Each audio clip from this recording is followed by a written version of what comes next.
jam reikia, kad po Konstitucinio teismo sprendimo 85 Seimo nariai prabalsuotų, kad jie turi eiti lauk.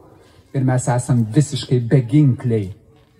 Šitos valdžios pastangomis mes esame beteisiai ir beginkliai savo šaly. Bet aš pabaigsiu dar. Jie tapo nebeteisėti, bet kas tada sekantis kyla dar baisesnis. Visi jų priimti įstatymai nebeteisėti. Nebeteisėti. O šią kadenciją paskui 10 metų jų negali rinkti į Seimą.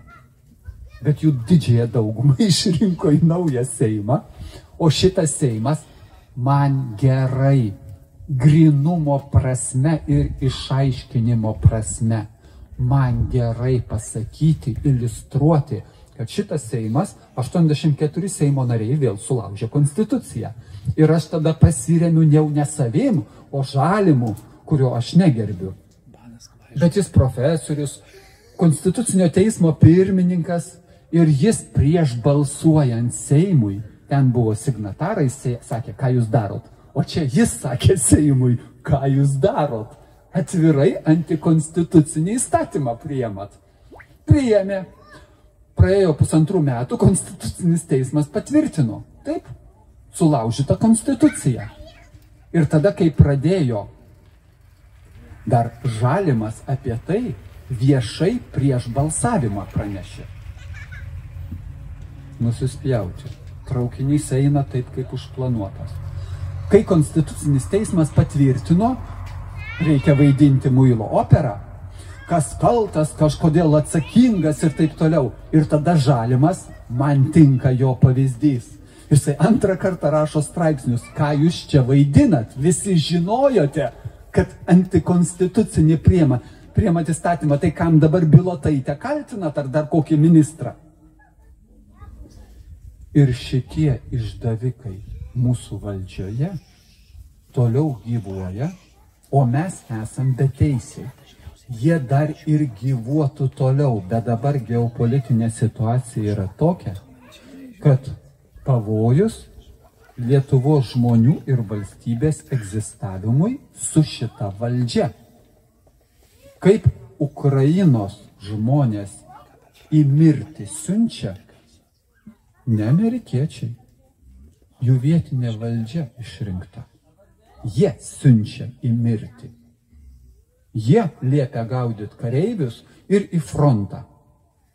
Taip mūsų išdavikų valdžia atėjus dienai X pasakys, kad ir Lietuvoje taip pat reikia į frontą. Ir jie to neslepia. Ir jie to neslepia. Tai šitam geopolitiniam kontekste 20 metais situacija buvo visai kitokia. O dabar situacija yra tokia, kad tas tiesos žodis, kurį aš vadinu arba Evangelija, geroji naujiena, mes galim susigrąžinti valdžią, jeigu tik patikėsime. Patikėti reikia, kad mes tą galim padaryti. Minutę. Ir jeigu mes patikėsime, nieks sustabdyti negali. Šitas šunsnukių valdžia patys pripažino, kad 450–500 tūkstančių žmonių Lietuvoje yra suvokiančių, ką aš kalbu. Ir jie nežino, ką su jais daryti. Bet 400–500 tūkstančių yra labai didelėje, jokių būdų nepakanka prezidento išrinkimui. Už Gitaną Nausėdą pirmajam ture 660 tūkstančių prabalsavo. Jiem patinka, kai bučiuoja svetimas vėliavas ir kai Lietuvos pinigus siunčia svetimom šalim. Ir kai po 3 milijardus, po 20% mūsų biudžeto mes daugiau išleidžiame, skolinamės, negu surenkam savo anūkų ir vaikų sąskaitą. Nu patinka žmonėm, nu patinka. Nu ką aš galiu padaryti, jeigu jiems patinka, kai juos prievartauja. Pasakiau šitą žodį ir tada prisiminiau. Muntianas, Seimo pirmininkas buvo. Ir jis pasakė pačius vienus baisiausius žodžius, kurias gali pasakyti mano suvokimų valdžia. Kalba ėjo apie policininkus ir reikia vykdyti policininko nurodymą, nors aš žinau, kad jis neteisėtas. Bet toks Tokia žaidimų.